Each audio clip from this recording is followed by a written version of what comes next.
This young woman was really moved to meet James Hetfield from Metallica. He obviously meant a lot to her, and especially his words. And at this point in their meeting, she said, "Can I just get a photograph of me giving you a kiss?" She held the pose because photographs aren't an instantaneous thing, and some lowlife in the background said, "He has got a wife, you know. Don't you love those people who drag you down, kicking and screaming to their vile level? The way they view the world, that tiny little microcosm of possibility that they think people can be to one another." Oh,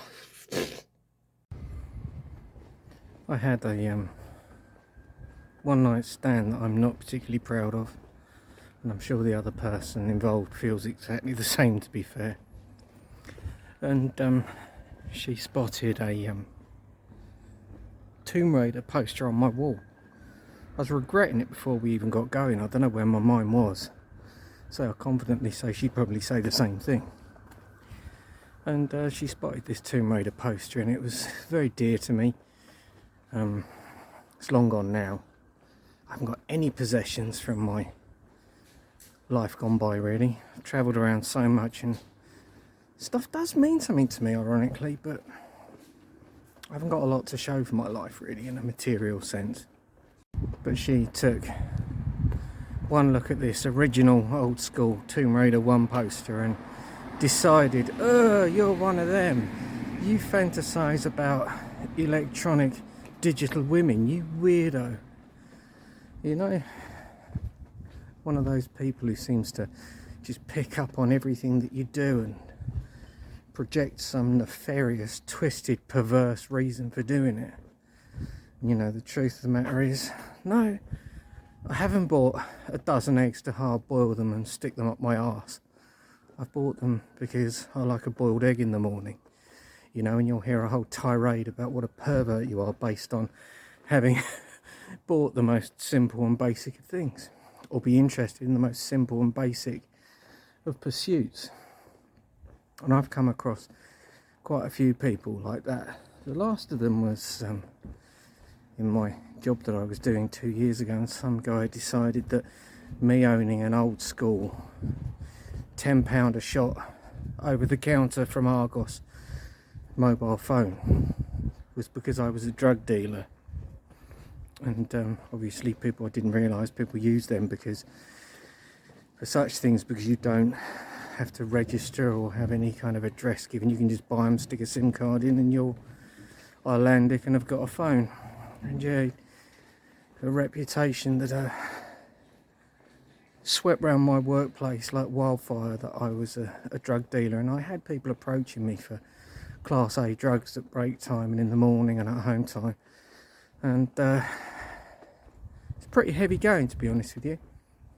I think one of the biggest curses of my adult life with interactions with people have been projection and assumption. And even up to 2 years ago, when I was working in this area, absolutely atrocious at handling it. I've got no self-confidence whatsoever. And I think now, if I got back into normal life, as it were, too quickly, I've got a lot of anger inside me. And although very sort of mild-mannered and easygoing at the moment, it wouldn't take much to trigger a whole lifetime's worth of frustration, projection and anger. Not fair on anyone, really. A classic example of the kind of stuff that just baffles me.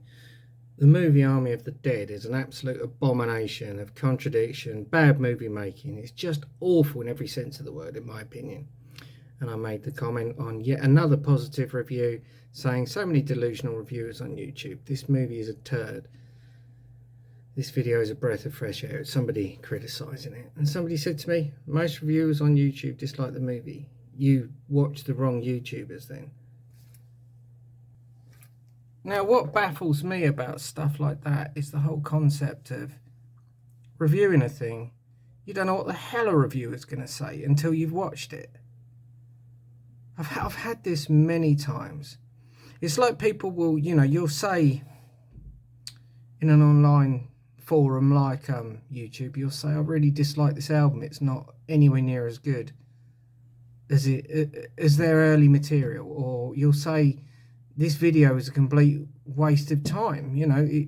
there's no facts, there's nothing of interest, and people say, well, you're a fool then for wasting your time watching it. Yeah, but you can't criticise or understand something until you've experienced it. There are far too many people out there. It's pretty obvious. It's pretty obvious that people are generally criticising things that they haven't actually experienced to its fullest. You know, it's just it's a world where you find yourself dealing with other people's delusion and madness on a daily basis. From the start of this very video, people just talk fucking rubbish. Wouldn't it be better sometimes if people just shut their mouths rather than said some ill-educated comment?